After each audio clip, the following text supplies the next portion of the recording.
most recent Olympic champions, and Fernando Pimenta.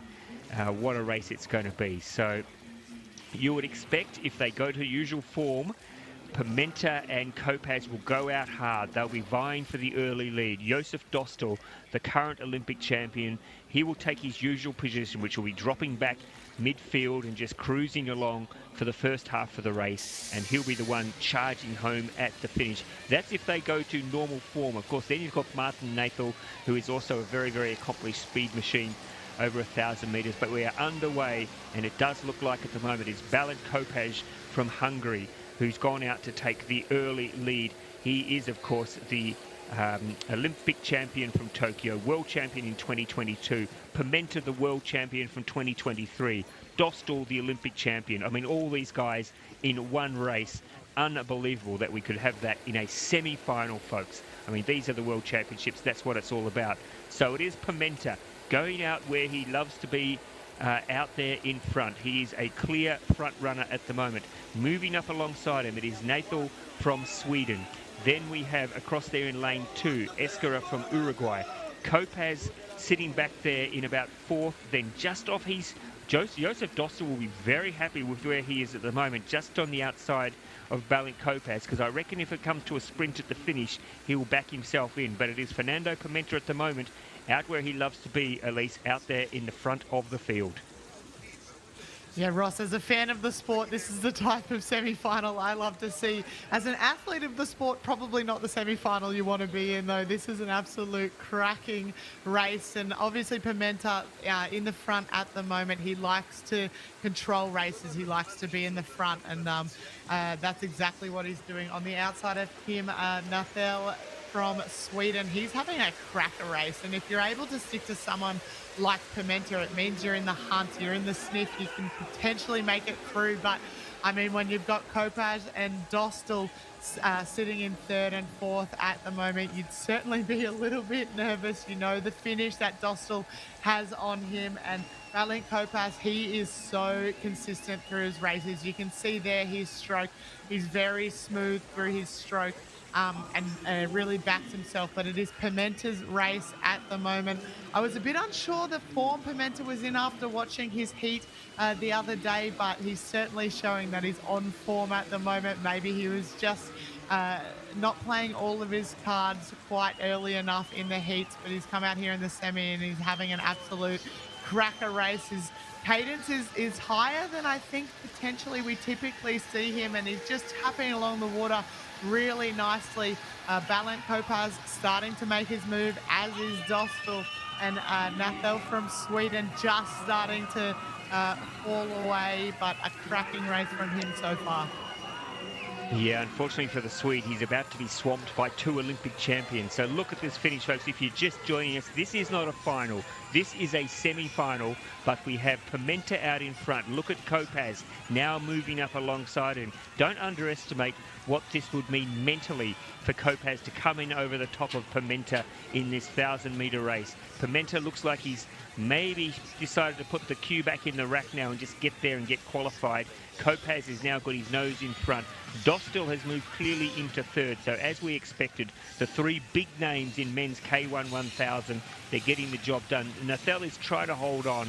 It was crazy brave tactics for him to go out and stick with Pimenta, but in the end he's going to miss out. But it is Kopacz gets the win ahead of Pimenta and Dostal. They are your front 3. Nathel holding on there for 4th. It'll be a B final for Nathel. I think Jonas Ecker possibly as well got through for a B final as well, which will be a great result for the young man from the United States of America. But we expected, at least, that the big 3 would be out there and dominating, and it was the usual tactics. Pimenta out first and fastest, and then Kopacz.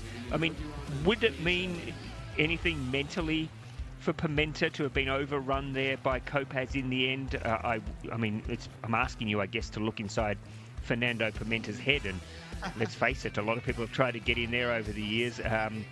But I wonder whether mentally there's anything at stake there in that result. You know, it really depends, I guess, Ross. I'm having a stab in the dark here, but yeah, potentially. I mean, he didn't have the the results that he wanted to last year in Paris.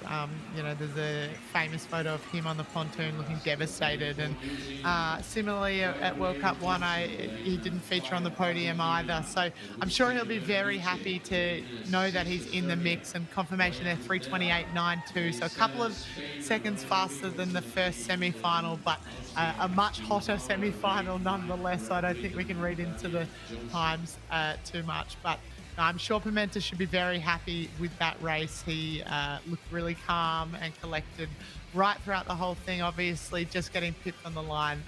But the final is a different kettle of fish, Ross, and the pressure that is put on you in a final, and obviously all eyes are watching, and this is one of the races that literally all eyes are watching, and he knows that and he's used to that, so I'm sure he'll put his best foot forward. All right, so now the third and final of a semi-final for the men's K1 1000. And here we have, on paper, it looks like the easiest of the three finals, but in a way, it's also the hardest because it's such an even semi-final. This we have in lane 1 from the AIN, we have Dmitry Avdiv. In lane 2, representing Switzerland, Luca Lorpa. In lane 3, from Denmark, Thorben Rusk. In lane 4, Quade Thompson from New Zealand. In lane 5, Augustin Venice from Argentina. Bojan Zela from Serbia. There he is in lane number 6. Looked very good in the heats. Roy Rodriguez from Spain will go in lane number 7. Then the beautiful yellow and black boat of Timon Mora in lane number 8. And then on the outside of the course, closest to the crowd, in the people's lane, as Elise likes to call it. One of many, many great quotes we've had from Elise. And we've still got a couple of days to go, so I'm expecting we're going to get some more still. It will be Daniel Johnson from Great Britain. Augustin Venice from Argentina has been, I think, the big improver in men's K1 1000 in recent years. I'm excited to see what he brings to this race. But Quade Thompson really did make a lot of us stand up and take note in the heat. Let's see if he can follow that form up in the semi-final and get himself into an A final, and Bojan Zdela as well. But this is a very, very even semi-final, and I expect that unlike the last two semi-finals, we'll still be yelling and carrying on at the finish line for the top 3 qualifiers as we are underway in a very even start. And it is indeed, I think, Venice from Argentina, Thompson in the familiar black singlet from New Zealand going out there fast as well. Right next to him, it's Thorben Rusk from Denmark, a fantastic marathon paddler and very accomplished over the 1,000 metres. Luca Lorpa had surprised a few from Switzerland, so he's up there early as well. And it looks like it might be Rusk in front, maybe just ahead of Thompson and Venice. And then across here in lane 7, Roy Rodriguez, the Spaniard, who does like to get out in front early. And in fact, he may have his nose in front. So it's Rodriguez just in front of possibly Rusk, and Thompson is up there as well, and Venice as well. But at this stage, at least after just 250 metres, there are 4 or 5 boats all vying for that top 3 position. Yeah, I almost may as well just start to list the whole start list again, Ross, because look at that shot there from the drone. They are all within a boat length of each other, and with the top 3 going through to the final, it's really genuinely anyone's race at the moment. So lane 5 at the moment, we have Augustin Venice from Argentina looking quite comfortable, as well as Thorben Rusk from Denmark. Quade Thompson, like you said, in his heat, he had a brilliant heat. He was only just off Balint Kopash, which is a brilliant race for him, and I'm sure he's taken a lot of confidence from that. Roy Rodriguez as well, he's been around for many, many, many years. He's very good at the long distance paddling and a very smooth paddler as well. You can see him in lane 7. And then the Bumblebee boat, Timon Mora from Austria is in it as well, maybe only a boat length behind that. And as we've seen in a few of these races, you only need to be within a boat length in that final 250 metres. And if you can put on a really good turn of speed, then it's really your race to win or your race to lose as well. But it's Augustin Venice at the moment from Argentina, Thorben Rusk from Denmark.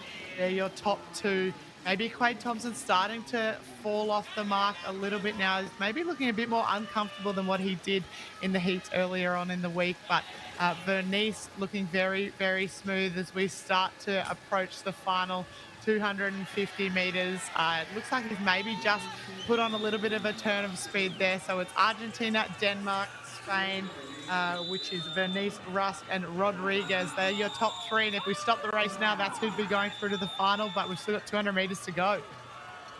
And keep your eye on lane 6, Bojan Zela from Serbia. I'm expecting a big finish from him. He's starting. I just saw his nose coming into the picture now, so I expect he will have a big finish. But has he left it too late? Because at the moment, look at Thorben Rusk. He is now digging deep, and maybe he's got his nose in front. Augustin Venice holding on to second. Over here, closest to the camera, Rui Rodriguez from Spain. He's gone out very, very hard.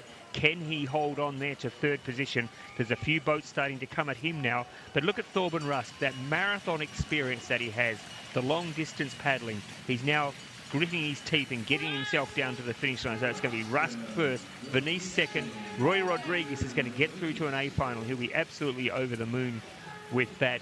And then in the B final, it's going to be Zela. I think Luca Lorpa from Switzerland and maybe Quade Thompson from New Zealand as well. But that is a very, very impressive race from Thorben Rusk. He is just, I mean, over 1,000 metres. For the marathon paddlers, this will be a stroll in the park. But it was a very, very well-judged performance. And I don't think either of these paddlers, Rusk or Venice, would be disappointed with their run as they now turn their attention. I guess the strong performance came from Rui Rodriguez, the Spaniard, who did go out hard early. He's obviously put in a lot of work over the European winter and then into the summer with fitness, and he's holding on there. Let's have a look at the next three across the line. It does look like it's going to be Zela and Lorpa and Thompson. But a good, well-judged race. You can see Elise, he's pretty happy with that, pretty happy to get himself into the A final.